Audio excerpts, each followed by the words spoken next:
What's going on, guys? It's me, Vivi, and there's some exciting news regarding the new Ratchet and Clank for the PlayStation 4. At PlayStation Experience, it has been revealed that this upcoming game is set to release on April 12th, 2016 for the US, about 2 weeks before the movie. The worldwide release is still to be determined, however. Guys, aren't you just excited or what? At first, I thought that this game would get released around June. I mean, that's what I remember seeing on Insomniac's Facebook page. They basically replied to someone's comment. So there you go, folks. We've got ourselves a release date. Oh wow, the hype, I can't believe it. 1. The game is getting released earlier than expected, and 2.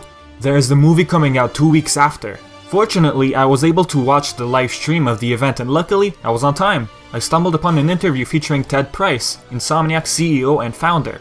Before I get into this whole interview thing, I'd like to mention that a brand new gameplay trailer with extended footage was also revealed to the public. Thank you, Insomniac, you guys are awesome. So we got an extended cutscene of when Ratchet sees a ship crash onto Veldin. Luckily, we were able to see Ratchet's first encounter with our lovable nerdy robot Clank. Now the gameplay is from Veldin, nighttime. What can I say, guys? Just looks gorgeous. I cannot wait to get my hands on this game. Now, nothing new was shown regarding weapons. We got the Pixelator, the Combustor, the Groovitron, and the Bomb Glove. One of the most iconic weapons from the original Ratchet and Clank. However, do you think the game will start with 4 weapons in our arsenal? Maybe, who knows. Now for some of you who would like to know the specs for this game, it will run at 1080p 30fps. Now I don't mind this whole 30-60 FPS thing, but there seems to always be this demand for having games in 60 FPS. I know it looks a lot smoother, but what matters is the gameplay and story, I believe. Who agrees? Alright, for those of you who've missed the event streaming, I've decided to completely summarize what was mentioned by Ted Price during the interview.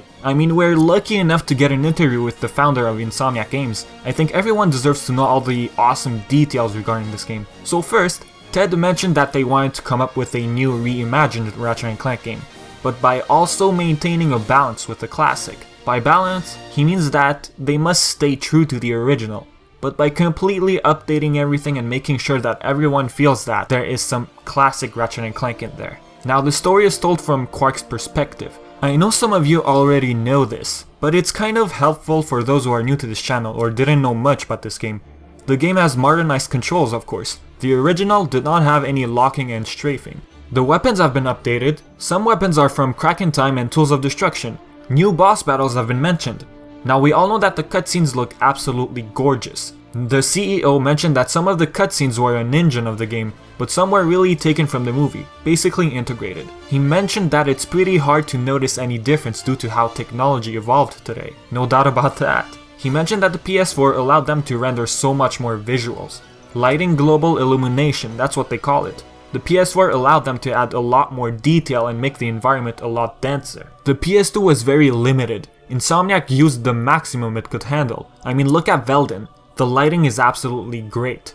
Ted explained that the game effects have a lot more fidelity, meaning the environment is designed in a way it's supposed to look. The tiny green looking blobs add a lot more detail to the environment. Insomniac wants fans to really enjoy the planets, and they mentioned that the planets should capture our attentions.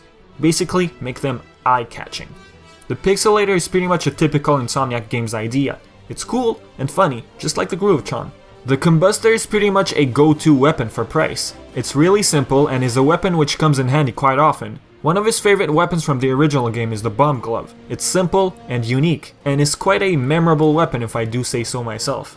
For the upgrades, he mentioned Raritanium. Raritanium adds new aspects to our weapons, and makes them a lot stronger. Raritanium adds replay value according to him. It makes us want to re-explore the plans for Raritanium whereabouts. Interestingly, Kerwan, Metropolis, was actually the first level they designed for the game. They planned this for the demo. Now the interviewer asked him how they come up with jokes and ideas. Ted Price explained that it's all due to collabs. Apparently, Insomniac Games is usually open for ideas, and it's up to the creative director to ensure that everything is Ratchet and Clankish. 3 new planets have been confirmed. Now, I'm not sure which. Maybe they're mentioned online somewhere. Finally, it was mentioned that this game is not the movie game. It has some connections with it. The cool moments come together, Ted explained. It is understandable. The game adds a lot more detail, and adding all those things in the movie will just make it too long. So the game is basically its own thing. So guys, what do you think? Is it a clever idea to release the game before the movie? What did you think about the event, if you had the chance to watch it? Are you excited for the movie? I think we all are, because think of it like this. We're getting a video game movie that actually looks legit. Insomniac Games is involved with the movie. What else is there to say? The movie is set to release on April 29th, 2016. So thank you for watching. If you enjoyed this, don't forget to leave a like and subscribe. That would be awesome. I've been Vivi, and until next time.